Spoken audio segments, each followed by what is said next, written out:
وعلیکم۔ یہ آپ کی کتاب کا پہلا سبق ہے، اور آپ کو معلوم ہے، آپ جانتے ہیں اچھے سے کہ ہم کسی بھی نیک کام کی شروعات اللہ کے نام سے، اللہ کی تعریف سے اور اللہ کی مدد حاصل کرنے کے لیے اللہ کا نام لے کر کرتے ہیں۔ تو حمد، پیارے بچوں، حمد ایسی نظم ہوتی ہے جو خدا پاک کی تعریف، خدا پاک کی شان، خدا پاک کی تسبیح جس کے اندر بیان کی جائے اسے حمد کہتے ہیں۔ ہاں، جس میں خدا پاک کی تعریف کو بیان کیا جائے۔ اور آپ نعت جانتے ہیں، جس میں حضرت محمد صلی اللہ علیہ وسلم کی تعریف بیان کی جائے، اس نظم کو نعت کہتے ہیں۔ تو ایسا نہیں ہے کہ خدا پاک کی تعریف، خدا پاک کی مدد کی ضرورت ہمیں صرف کام کی شروعات میں رہتی ہے، بلکہ جب تک وہ نیک کام پورا نہ ہو جائے تب تک بھی، اور اس کے بعد بھی جو ہے ہم خدا پاک کی تعریف بیان کرتے ہیں، ہمیں اس کی مدد، اس کے ساتھ کی ضرورت ہوتی ہے۔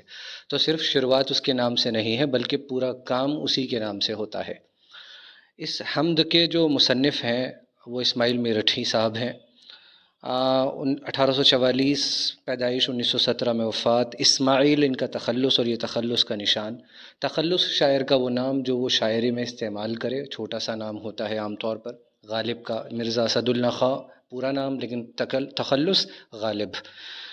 اسی طرح دیکھیں کہ انہیں بچپن سے پڑھنے کے لکھنے کا بہت شوق تھا، اور شوق اور محنت سے ہی انہوں نے بڑی ترقی کی، کم عمری میں ملازم ہو گئے، علم و ادب کی دنیا میں نام پیدا کرا، اور بچوں کے لیے انہوں نے بہت کچھ لکھا ہے۔ انہی تجربات کی مدد سے انہوں نے بچوں کے لیے نظمیں لکھیں، اور اردو کی درسی کتابیں، اردو پڑھانے کے لیے ایسی کتابیں جو اسکولوں میں، مدرسوں میں پڑھائی جا سکیں، درسی کتابیں، ٹیکسٹ بکس جس کو ہم بولتے ہیں۔ آپ مطالعہ ان کا آسانی، اس کو جو ہے اسماعیل میرٹھی کا تعارف آپ خود پڑھ لیں گے۔ اب ہم اصل موضوع پر آتے ہیں۔ حمد، تعریف اس خدا کی۔ نظم کی شروعات ہوتی ہے کہ تعریف اس خدا کی جس نے جہاں بنایا، کیسی زمیں بنائی، کیا آسماں بنایا، مٹی سے بیل بوٹے کیا خوش نما اگائے، پہنا کے سبز خلعت ان کو جواں بنایا، سورج سے ہم نے پائی گرمی بھی روشنی بھی، کیا خوب چشمہ تو نے اے مہرباں بنایا۔ ٹھیک ہے، اس کا مطلب سمجھنے کی کوشش کرتے ہیں۔ کہتے ہیں یوں تو بہت آسان لگ رہا ہے، لیکن اصل یہ ہے کہ اس میں غور و فکر کرنا، اس کے معنی کی گہرائی میں جانا، یہ بچوں اصل چیز ہے کہ اس خدا کی تعریف جس نے اس پوری کائنات کو بنایا، جو اس پوری کائنات کا رب ہے، پالنہار ہے، رب العالمین ہے، جو اس کائنات کو چلا رہا ہے، اس کائنات کے نظام کو جس نے صحیح درست پیمانے سے متعین کر دیا ہے، اور یہ دنیا جب تک وہ چاہے گا اسی طرح برقرار رہے گی۔ کیسی زمین بنائی، کیا آسماں بنایا۔ زمین پر غور کریں تو وہ عجیب، اور وہ ایک جو ہے اللہ کی قدرت کا ایک بے مثال نمونہ کہ جس کی ساری دنیا مل کر کوئی مثال پیش نہ کر سکے۔ زمین کو فرش بنا دیا ہمارے چلنے کے لیے، گاڑیاں چل رہی ہیں اسی پر، جو ہے وہ مطلب پانی بھی موجود ہے اسی زمین پر، خشکی بھی ہے اور تری بھی ہے۔ اور اسی زمین میں یہ غور کرنے کا مقام ہے کہ اس زمین جو ہمارے لیے فرش کی چیز ہے، اسی زمین سے ہم کو سب کچھ اللہ تعالیٰ نے جو ہے حاصل کرنے کا ذریعہ مٹی، اور مٹی سے حاصل ہونے والا اناج اور تمام وہ چیزیں جو ہم کھاتے پیتے ہیں، الحمدللہ آپ دیکھیں گے تو اس کا جو سورس ہے آپ کو ایک حد تک زمین نظر آئے گی، اور دوسری طرف آسمان نظر آئے گا۔ تو آسمان پر غور کریں تو وہ بے مثال، اس کا کوئی ستون نظر نہ آئے کہ کس ستون پر یہ کھڑا ہوا ہے۔ آپ کو چھوٹی سی چھت ڈالنی ہے تو پہلے آپ ستون کا انتظام کرتے ہیں کہ یہ چھت رکے گی کس پر، ہوتا ہے نا۔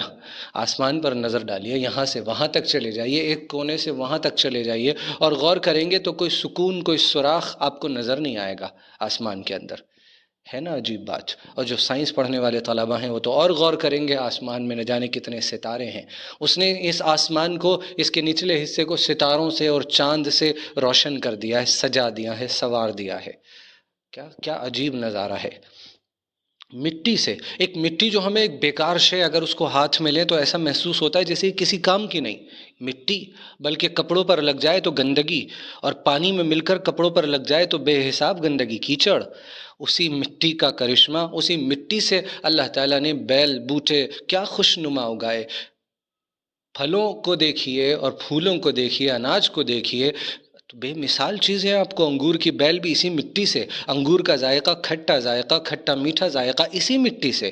اس مٹی کے جو کانسٹیٹوئنٹس، جن چیزوں سے اس مٹی کو بنایا گیا، اللہ تعالیٰ نے جن چیزوں سے اس مٹی کو بنایا، آپ دیکھیں گے کہ یہاں کی مٹی وہاں کی مٹی میں کوئی زیادہ فرق نظر نہیں آئے گا۔ ہاں صرف کسی میں نائٹروجن مطلب یہ جو آپ دیکھتے ہیں کیلشیم ہے، آئرن ہے، نائٹروجن ہے، کسی میں کچھ زیادہ ہوگا، کسی میں کچھ کم ہوگا بس. لیکن اسی مٹی سے جو ہے وہ کریلے جیسی سبزی ہے، اسی مٹی سے آم، اور آم کی بھی کتنی قسمیں، ہزاروں قسمیں آم کی ہیں، ہزاروں ذائقے آم کے ہیں. اسی سے انناس ہے. اور پھولوں پر چلے جائیے تو ہزاروں لاکھوں قسم کے پھول ہیں. تو یہ اللہ تعالیٰ کی قدرت کے نمونے ہیں جو چیخ چیخ کر بتا رہے ہیں کہ ہمیں کوئی پیدا کرنے والا ہے. ہمیں دیکھو اور ہمیں دیکھ کر ہماری ہم میں نہ کھو جاؤ، بلکہ دھیان لے جاؤ جس نے ہمیں بنایا ہے اس کی طرف، کہ ہم اتنے خوبصورت ہیں، ہم اتنے زبردست ہیں. ہمیں دیکھ کر اتنی خوشی ہوتی ہے، حیرانی ہوتی ہے. تو ہمیں بنانے والا کتنا پاک صاف اور کیا جو ہے وہ کتنا بلند و بالا ہوگا. پہنا کے سبز خلعت، اور بیل بوٹوں کو کیا کر دیا؟ سبز لباس پہنا دیا. خلعت سے مراد لباس ہے. خلعت وہ لباس ہوتا ہے جو بادشاہ لوگ، بہت قیمتی لباس، اشرف لباس جو بادشاہ لوگوں کو دیتے ہیں، عزیز لوگوں کو، ان کی عزت کو بڑھانے کے لیے، اعزاز کے طور پر، ایوارڈ کے طور پر وہ لباس، وہ قیمتی لباس. تو انہیں پہنا کے سبز خلعت، انہیں لباس پہنا دیا. ہاں، کہ پھولوں کی شکل میں دیکھیے اور پھلوں کی شکل میں دیکھیے. اور یہ کیا ہے؟ یہ ایک زیب و زینت کا کام کر رہا ہے. جس طرح ہم دیکھتے ہیں کہ جو ہے ہماری مائیں بہنیں جو ہیں وہ زیورات پہنتی ہیں، اور اسی طرح مرد حضرات بھی کچھ کچھ جو چیزیں ہوتی ہیں. تو پھل اور پھولوں کو جو ہے سبز خلعت، ہرا ہرا لباس، جو ان کے اوپر ہرا رنگ، ہرے رنگ کی پتیاں، وہ جو جب پتیاں گر جاتی ہیں، پھول اتر جائیں، پتیاں گر جائیں، تو وہ ایسا لگتا ہے پودا جیسے بے لباس ہو، جیسے اس کے کپڑے اتار دیے گئے ہوں، اس کا لباس اس کے جسم سے ہٹا دیا گیا. تو وہ جو ان کو لباس، ہرے رنگ کا لباس پہنایا، کتنا خوبصورت. اور اس پر پھر پھولوں کی زیب و زینت، اور پھر پھلوں کی زیب و زینت. کیا خوبصورت نظارہ ہوتا ہے. غور کریں، کبھی آپ جاتے ہیں، گاؤں جاتے ہیں، یا جو پکنک اسپاٹس ہوتے ہیں وہاں جاتے ہیں، سیاح جو ٹورسٹ ہوتے ہیں، کیا کیا خوبصورت چیزیں، ہری ہری پتیاں، اور کس قسم کی پتیاں، کسی میں لالی زیادہ، کسی میں نیلا پن ہے، کسی میں پیلا پن ہے. سورج سے ہم نے پائی گرمی بھی، روشنی بھی. سورج آپ جانتے ہیں اس کائنات کے لیے، زمین کے لیے سب سے بنیادی سورس آف انرجی ہے، سب سے بنیادی سرچشمہ ہے جو ہے وہ انرجی کو حاصل کرنے کا، ہے نہیں ہے. تو سورج سے ہم نے گرمی بھی پائی ہے، روشنی بھی حاصل ہوتی ہے. روشنی نہ صرف یہ جو دن بھر روشنی رہتی ہے، بلکہ آپ دیکھیں گے کہ جتنی ساری چیزیں انرجی کی ہیں جو ہم بناتے ہیں، چاہے ہم بجلی بنا رہے ہیں یا ہم اسی طرح کی جتنی چیزیں بنا رہے ہیں، تو آپ کو اس میں سورج کا بنیادی رول سورج کا نظر آئے گا. آپ گرمیوں میں آج کل جو موسم ہے، صرف اس گرمی کو نہ سوچیں کہ سورج سے یہ گرمی حاصل ہوتی ہے، اور جو سردی میں حاصل ہوتی ہے وہ تو خیر اچھی لگتی ہے آپ کو. لیکن آپ جانتے ہیں کتنی ساری فصلیں ہیں جن کو سورج کی اس دھوپ کی، گرمی کی ضرورت ہے. گیہوں ہی کی مثال لے لیں، گیہوں کو کتنی زیادہ ضرورت ہوتی ہے تیز دھوپ کی. اور اسی تیز دھوپ کے نتیجے میں اللہ تعالیٰ کا ایک بڑا نظام، بارش کا نظام ہے، اور نہ جانے کتنی کتنی چیزیں ہیں. آپ غور کرتے چلے جائیے، پڑھتے چلے جائیے، تو سورج سے ہمیں گرمی بھی ملتی ہے، روشنی بھی ملتی ہے. کیا خوب چشمہ تو نے، اے مہرباں، تو نے اس کو کیا خوب چشمہ بنایا. چشمہ کیا ہوتا ہے؟ جہاں سے پانی ابل ابل کر نکلتا ہے نا، پھوٹ کر زمین سے نکلتا ہے، تو اسے چشمہ کہتے ہیں ہم. ہاں، سوتا بھی کہہ دیتے ہیں، وہاں سے پانی نکلتا ہے.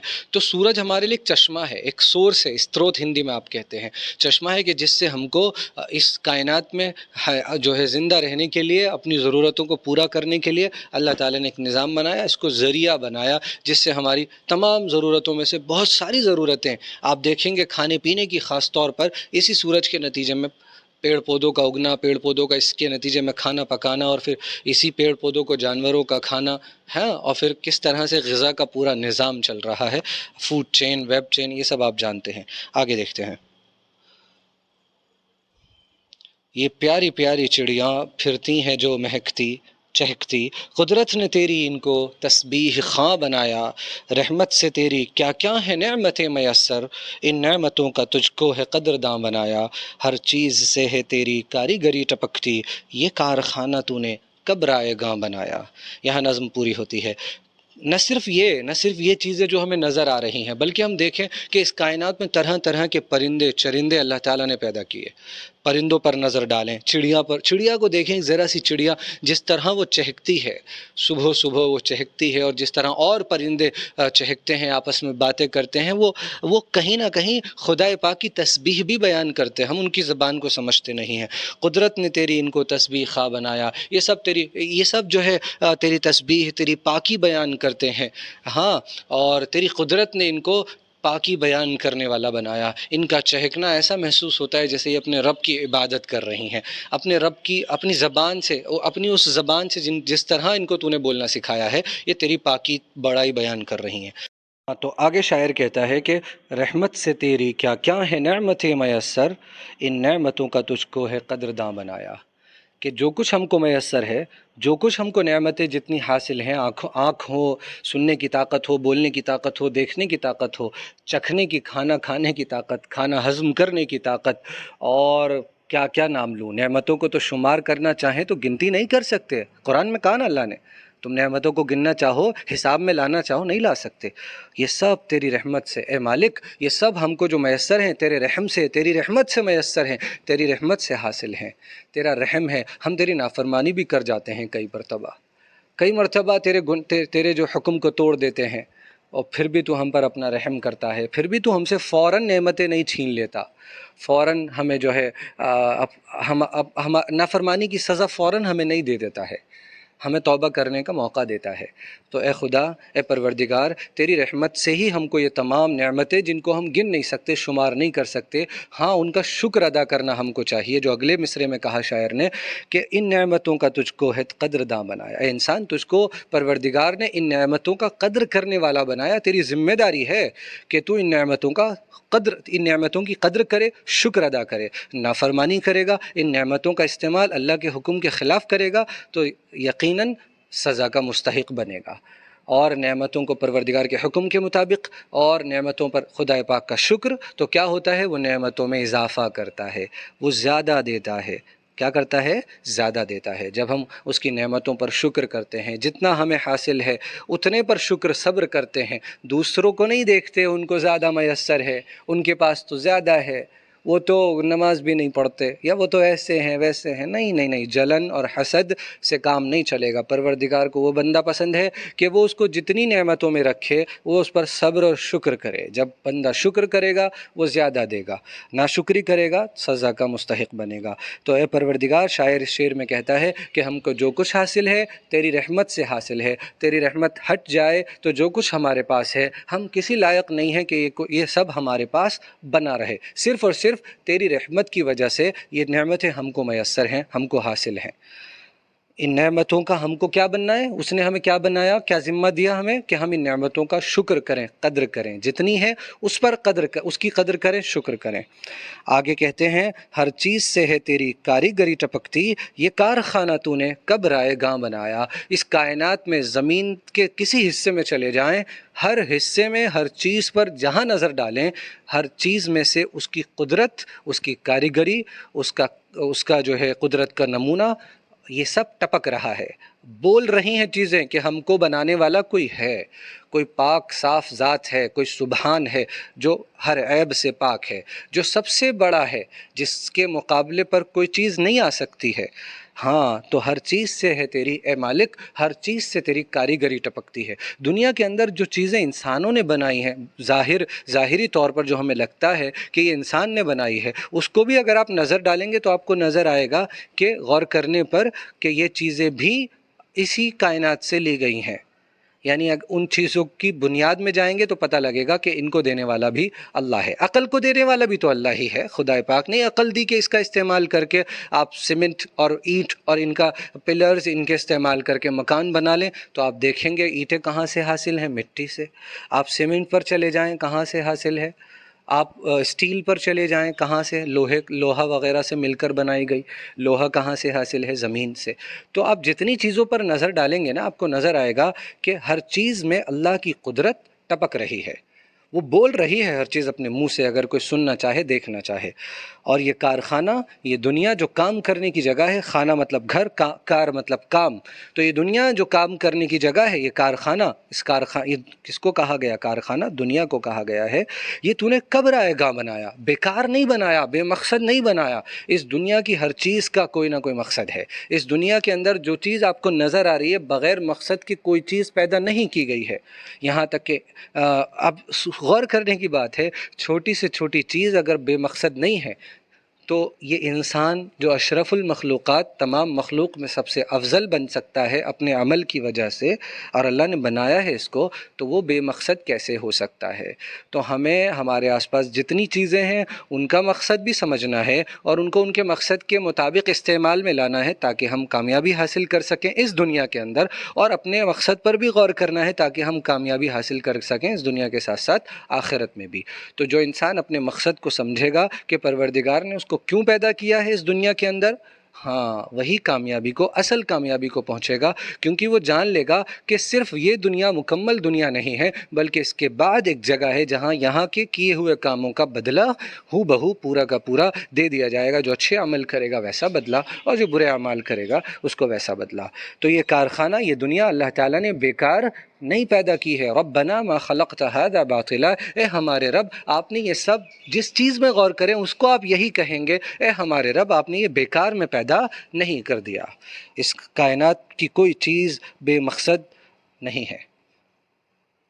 سوالوں پہ غور کریں گے تو آپ آسانی سے جان لیں گے کہ شاعر نے بیل بوٹوں کو مٹی سے اگایا ہوا کیوں کہا۔ وہ مٹی جو ہمیں بیکار نظر آتی ہے، شاعر کہتا ہے کہ اسی مٹی سے، اسی مردہ چیز سے جو ہمیں مردہ نظر آتی ہے، اس نے کیا کچھ اگا دیا ہے، اس نے کتنے قسم کے بیل بوٹے، پیڑ پودے پیدا کر دیے ہیں اسی مٹی سے۔ اس مٹی کے اندر تو ہم داخل نہیں ہوئے، ہم نے تو صرف باہر سے پانی دیا، اور کئی پودوں کو تو ہم پانی نہیں بھی دیتے ہیں، وہ خود اگاتے ہیں، یا ہم نے تو حد سے حد بیج ڈال دیا، ان کا تھوڑا خیال رکھ لیا، لیکن زمین کے اندر سے بیج جب سینہ، زمین کا سینہ پھاڑ کر باہر نکلتا ہے تو اس کو پیدا کرنے والا، اور اس کے بعد بھی اس کو سبز لباس پہنا کر، ہرا لباس پہنا کر پھول پھل اگانے والا یہ پروردگار ہی ہے۔ تو شاعر نے بیل بوٹوں کو مٹی سے اگایا ہوا، مٹی سے نکالا ہوا اسی لیے کہا ہے کیونکہ مٹی جیسی مردہ چیز جس کو ہم مردہ سمجھتے ہیں، کپڑوں پر لگ جائے تو گندگی سمجھ کر صاف کرتے ہیں اسی مٹی سے، اور ہم مٹی کے اندر جا کر ہم تو کچھ نہیں کرتے، ہم نے تو کچھ نہیں کرا، مٹی سے اگایا ہوا۔ سورج کو چشمہ، اس کائنات کی جتنی ضرورتیں ہم دیکھیں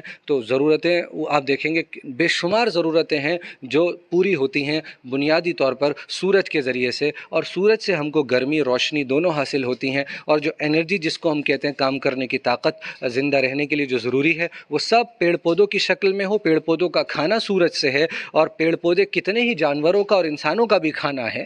اب آپ گیہوں پر نظر ڈالیں، چاول پر نظر ڈالیں، کس کس چیز پر نظر ڈالیں گے، وہ سب سورج کی مدد سے، سورج کے ذریعے سے ہی تو ہمارے لیے وہ پیدا ہو رہی ہیں۔ تو اللہ تعالیٰ نے سورج کو چشمہ، ذریعہ بنایا ہے ان تمام چیزوں کا، سورس بنایا ہے کہ سورج کی مدد سے یا سورج کے ذریعے سے ہمیں جو ہے وہ کھانے پینے کی تمام اشیاء حاصل ہیں۔ چڑیا خدا کی تسبیح چہک چہک کر خدا کی پاکی کو بیان کرتی ہیں، چہچہا کر۔ آخری شعر میں کارخانے سے مراد یہ دنیا ہے جو کام کرنے کی جگہ ہے اور جس کی کوئی بھی چیز باطل، بیکار نہیں پیدا کی گئی ہے۔ امید ہے آپ کو سمجھ میں آیا ہوگا۔ شکریہ۔